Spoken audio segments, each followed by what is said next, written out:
Okay, alright.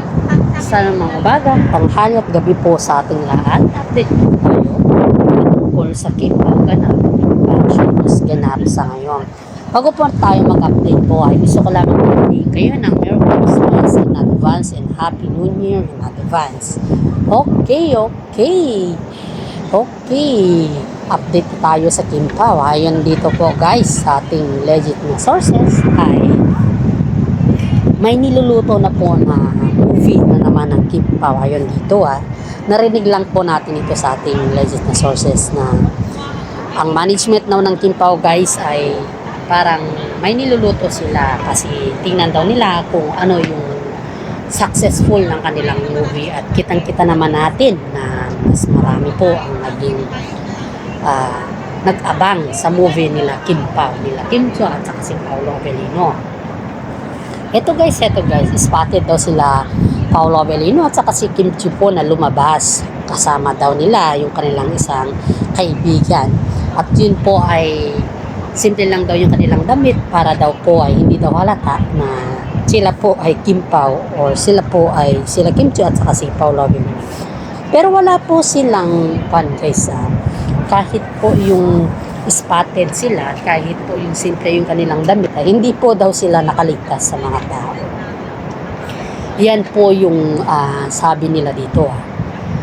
Kasi nung nalaman daw nila na kahit likod pa lang daw ni Paolo Avellino at saka si Kim Chiu guys, ay dinagsana daw sila ng maraming tao. Sabi daw sa kanila, kahit lang daw yun lang daw yung regalo nila yung magpa-picture ka. Pero kitang-kita naman natin sa Kimbao guys na wala naman silang naatrasan pagdating sa fans dahil ang mga fans pong nabibigay sa kanila ng lakas na loob para ipakita sa kanila kung ano po yung kanilang nakakamtam na blessings sa ngayon. Dahil sa mga fans ay wala po sila sa posisyon nila ngayon kung hindi dahil sa atin guys. Ito po yung balita guys. Si Kim Chiu daw po ay may plano na bigyan si Paolo Avellino ng regalo. Pagdating dito guys ay nakita naman natin na kung ano yung regalo na bibigay daw ni Kim Chiu kay Paolo Avellino. Ano kaya?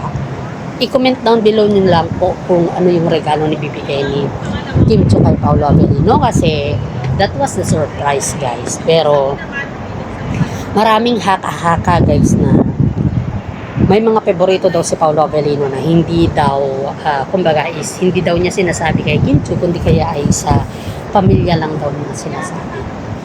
Kaya, ang sabi naman ng mga iba dito guys, baka nagtanong po si Kim Chiu sa pamilya ni Paolo Avellino sa kanyang surprise na gift or else sa mga kaibigan ni Paolo Avellino guys. Kaya, hindi po natin alam at sa mga fans po dyan na very close kay Paolo Avellino ay paki-comment down below lang po kung ano yung opinion ninyo dito sa regalo na sinasabi natin or mga ina-update natin guys. Kaya marami po tayong naging blessing sa kanila guys. Marami po tayong naging advantage or mga opinion sa kanila dahil sila pong dalawa po ay nakikinig din sa atin. Ito guys bago ata yung ito ewan ko lang if this is true guys kasi ito lang yung mga nasagap natin ng balita. Bago daw bagong taon ay parang mag-perform ata ang Kimbao. Kaya tayo po ay abangan natin at hindi pa natin alam kung saan yung location. Dahil nakita naman natin yung paglabas ng mga tambalan sa performance nila ang pinakamalaking sigaw ay ang Kimbao. Kaya yung ubod ng excited yung mga fans ng Kimbao at nakaabang sa performance nilang ulit dahil marami pong netizen ang nag-aabang talaga. At iyan po ay ayaw nilang mabuwag ang Kimbao. Ito guys ayon dito sa ating mga legend sources. Ang mami daw ni Paolo Avellino guys ay nag-aabang na rin po kay Kim Chiu na baka kung maaari magkaroon siya ng time na may gathering sa bahay nila Paolo Avellino at sana po ay makarating daw siya because Kim Chiu is invited in the house of Paolo Avellino sa Bato guys. Yun po yung nasagap natin na balita dito.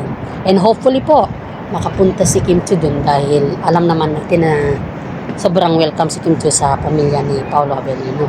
At hindi lang po yan guys, hindi lang po yan, nakikitaan din natin na si Paolo Avellino po ay sobrang excited pag dumarating si Kim Chiu sa bahay nila, dahil alam niya na welcome siya sa pamilya nila. At hindi lang po yan guys, pamilya din ni Kim Chiu guys ay botong-boto rin kay Paolo Avellino. Kasi nakikita naman nila si Paolo Avellino na very supportive, mahalaga, at higit sa lahat po ay matagumpay na rin po yung kanyang career. Kitang-kita natin dito kung ano yung tinatawag na karanyaan na din ng buhay nilang dalawa. Ito guys, yung ngayon dito ito guys yung sa management. Pag-usapan natin yung management. Yung management daw nila guys, kasi magkaiba kasi sila ng management Iba yung management ni Kim Chiu at saka iba din kay Paolo, kaya hindi natin kumbaga hindi natin mai-compare ba, kasi si Kim Chiu guys is nakapirma na ng kontrata pero hindi pa kasi sila legit na yung magkatambal sa kontrata ba. Kumbaga ginawa kasi ng tao yung kanilang tambalan na Kim Pao, pero sa kontrata pa kasi guys is wala pa. Kaya marami pong nag-aabang na sana naman sa kanilang kontrata ay sila na po yung magkapareha. Dahil kagaya natin na bilang isang fan sila ay sumusubaybay talaga tayo sa kanila, at higit sa lahat po ay inaabangan natin sila. Dito guys yung isang comment ng isang fans ng Kim Pao. Dito guys, basahin ko lang po. Okay. Good morning madam. Napakasarap po sa pakiramdam na yung vlogger ay nakakapag-update. Hindi na po namin kailangan ng resibo kasi nakikitaan naman namin ng resibo sa kanila. Merry Christmas in advance also to you, and Happy New Year in advance also to you. Totoo po ba yung balita na si Daniel Padilla po ay pinaparehas kay Kim Chiu? Kasi po, narinig na po namin kasi yan sa isang vlogger na kung saan po ay in-update din niya yung patungkol dyan. Pero ang sagot naman ng mga iba dito ay si Daniel Padilla daw po yung nakipag-usap. Nung narinig po namin sa yung vlog ay kailangan po namin tanongin kung compare na ba yan na si Daniel Padilla ba ay magiging kaparehas ni Kim Chiu.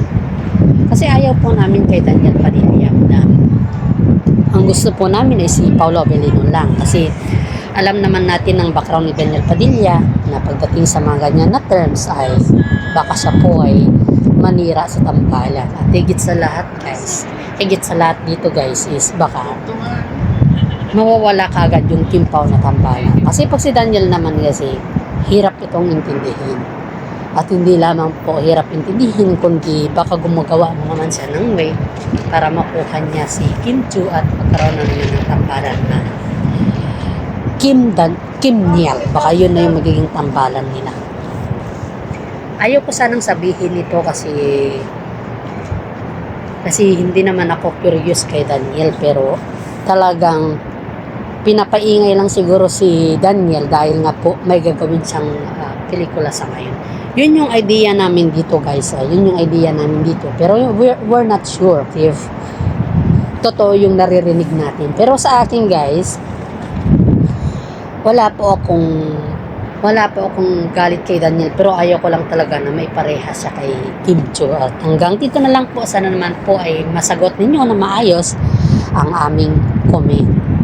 Please response. Okay guys, okay. Response natin dito guys is tama po kayo madam na yung narinig ninyo na parang itatambal. Narinig ko na din po yan sa ating legit na sources. Pero ang tanong kasi dito, wala pa kasing konfirmado yung management. Kasi yung management po kasi, ang sumasagot dyan po ay yung management at hindi po sila Paolo Avellino at saka si Kim Chiu. Si Kim Chiu po ay hindi pa siya confirm about sa ganyan na sitwasyon. Dahil ang management lang po magsasabi kung ano talaga kung sino yung kanyang may itatambal sa kanilang bagong project. Wala pang konfirmasyon guys na si Daniel po ay Wala pang confirmation guys na si Daniel po ay kwan siya. Kumbaga si Daniel po ay maging kaparehas ni Kim Chiu sa kanyang project dahil ang sinasabi lang po ng mga iba, ng mga ibang legit natin ay parang may nilulutong ganun pero tignan lang daw nila kung magugustuhan daw ng mga netizen yung kanilang tambalan dahil may init si Kim Chiu at saka may init na din si Daniel, baka kasi magkaswak yung tambalan at magustuhan ba at gawan sila ng tambalan name. Pero we're not sure of that, madam. Hindi tayo sure dyan kasi wala pa namang konfirmasyon sa magkabilang kampo.